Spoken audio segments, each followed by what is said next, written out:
अरे कहब तो लग जाए ढप से, कहब तो लग जाए ढप से, कहब तो लग जाए ढप से, कहब तो लग जाए ढप से।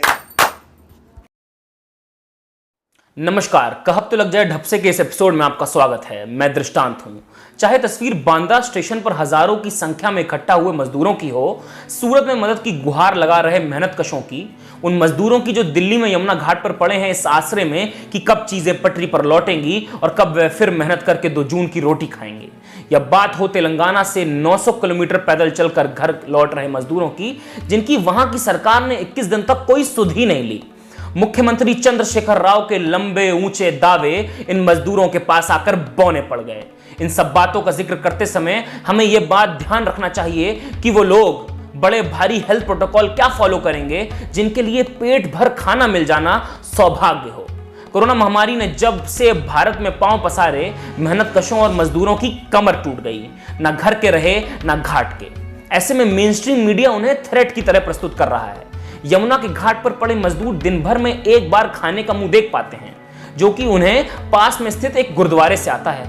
एक वीडियो भी वायरल हो रहा है जिसमें मजदूर कचड़े के ढेर से बीनकर सड़े केले खाने को मजबूर है। जिस आदमी के सर पर छत, रहने को घर, खाने को खाना और पहनने को कपड़े तक का इंतजाम ना हो, उससे सोशल डिस्टेंसिंग और प्रोटोकॉल पालन की उम्मीद बेमानी तो है ही, एक भद्दा मजाक है। अगर किसी लोकतांत्रिक देश की 40 करोड़ की आबादी गरीबी रेखा से नीचे रहती है तो इसमें उस आबादी का कोई दोष नहीं। यह फेलियर है देश की उन सरकारों का जिसने 70 साल हाशिए पे पड़े लोगों की सुध ही नहीं ली। और अब इतनी बड़ी आपदा आन पड़ी है तो ये दृश्य ये बतलाते हैं कि विकास और तरक्की के ये दावे धरातल पर कितने खोखले हैं। ये जो लोग आसमान के नीचे 40 डिग्री में नंगे पड़े हैं और इनकी भूखी आंखें दिन भर सिर्फ 2 रोटी का सपना ही देख पाती हैं, इनको अगर आप सोशल डिस्टेंसिंग का पाठ पढ़ाएंगे तो ये हंस पड़ेंगे। और ये हंसेंगे अपने ऊपर नहीं, बल्कि उस महान लोकतंत्र पर जिसकी कसम खाते सफेद पोश खादीधारी थकते नहीं, लेकिन जिस लोकतंत्र ने उन्हें थका दिया, भुला दिया, बिसरा दिया। और जिस मीडिया को लोकतंत्र का खंबा कहा जाता था, वही मीडिया यह भूल गया कि खंबे के नीचे जो नींव पड़ी है उसमें इन्हीं लोगों का पसीना है। ये सोशल डिस्टेंसिंग की धजिया और नहीं उड़ा रहे, ये बेबस हैं, ये मजबूर हैं, ये मजदूर हैं। भारत में 11 करोड़ से अधिक प्रवासी मजदूर हैं जो अपने घर बार से दूर मजदूरी दिहाड़ी करते हैं। ये वे लोग हैं जिनके पास रहने खाने का कोई परमानेंट निजाम नहीं होता। एक volunteer group standard worker action network ने एक रिपोर्ट जारी की है जिसके अनुसार शहरों में फंसे प्रवासी मजदूरों को भुखमरी और आर्थिक संकट से जकड़ लिया है। इस रिपोर्ट के अनुसार 44% लोग ऐसे थे जिन्हें खाने और पैसे की सख्त जरूरत थी। तो जब सरकार ने अब लॉकडाउन फिर से 19 दिन के लिए बढ़ा दिया है, ऐसे में 44% की तो हालत भयावह हो ही जाएगी, बाकी बचे मजदूर भी फांका कशी को मजबूर हो जाएंगे। सरकार को यह समय तैयारियों को दुरुस्त करने में लगाना चाहिए, क्योंकि लॉकडाउन कोरोना का समाधान नहीं है, वे सिर्फ आपको समय देता है। एक तरीके का प्रिवेंटिव मेजर मान लीजिए। यह बात पहले WHO भी कह चुका है और राहुल गांधी ने भी अपनी ऑनलाइन पीसी में इसी बात को दोहराया। बकौल गांधी, लॉकडाउन एक पॉज बटन है, लेकिन अगर 20 अप्रैल तक तैयारियां पूरी तरह नहीं की गई और लार्ज स्केल टेस्टिंग शुरू नहीं की गई तो लॉकडाउन का यह एक्सटेंशन भी बेकार हो जाएगा।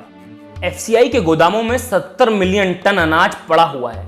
ऐसे में सरकार को जल्द से जल्द जागना होगा, इन गोदामों को खाली करना होगा, नहीं तो मजदूर भूख से बिलख कर मर जाएगा और अनाज पड़ा हुआ सड़ जाएगा। इन भंडारों को खाली करना इसलिए भी जरूरी है क्योंकि किसान की रबी की फसल सही मूल्य और जल्द से जल्द खरीदे जाने का इंतजार भी कर रही है। इसमें जरा सी भी देरी खड़ी फसल और किसान दोनों को बर्बाद कर सकती है। हमारी सरकार और सरकारों से कुछ सवाल है। 20 से ज्यादा मजदूरों की जान सिर्फ माइग्रेशन में चली गई। अगर आम आदमी, स्वयंसेवी संस्थाएं, लंगर इत्यादि ना हो तो सरकारों की कलई खुल जाए। तो क्या $5 ट्रिलियन की इकोनॉमी का सपना देखने वाला देश इन मेहनतकशों को 1 महीने खाना खिलाने में समर्थ है? क्या वो इन्हें इतना भी भरोसा नहीं दिला सकता कि इस आपदा के बीच उनको 2 रोटी मिल जाएगी? पोस्ट कोरोना सिनेरियो में सबसे ज्यादा दुर्गति इसी वर्ग के लोगों की होने वाली है। भुखमरी और बेरोजगारी के मुहाने पर खड़े इन लोगों के लिए सरकार के पास क्या रोड मैप है? सरकार इनका पुनर्वास कैसे करवाएगी? क्या कोई ऐसा मैकेनिज्म नहीं डेवलप करा जाना चाहिए जिसमें मेडिकल सुपरविजन के साथ इन प्रवासी मजदूरों को इनके घर द्वार पहुंचाया जा सके और वहां लोकल एडमिनिस्ट्रेशन की मदद से क्वारंटाइन और कम्युनिटी किचन की व्यवस्था की जाए, जैसे कि इनका पेट भी भर जाए और मेडिकल सुपरविजन भी मिल सके। फूड सिक्योरिटी के साथ साथ आधार, मनरेगा या किसी भी माध्यम से इनके पास पर्याप्त राशि पहुंचाई जाए। अभी दी गई राशि इतनी कम है कि उसमें जीवन यापन होना नामुमकिन है। भारत में सोशल डिस्टेंसिंग, घर, टॉयलेट और खाना एक लग्जरी है जो हर किसी को नसीब नहीं। चलते चलते एक बात और कहनी जरूरी है। देश के कई राज्यों से यह खबर आ रही है कि सब्जी रेहड़ी पर बेचने वालों से आधार कार्ड मांगा जा रहा है, यह देखने के लिए कि वो कहीं मुसलमान तो नहीं। हिंदू रेहड़ी वाले भगवा झंडा लगाकर बवाल से बच रहे हैं। काश भूख मजहब देखकर लगती तो कुछ लोग तो बिना पेट दाबे सो जाते। जान निसार अख्तर का एक शेर है, शर्माती है कि उस शहर में हम हैं ही कि जहां ना मिले भीख तो लाखों का गुजारा ही ना हो। कैमरे के पीछे है मानस, आप देख रहे हैं जिंदा डेमोक्रेसी। धन्यवाद।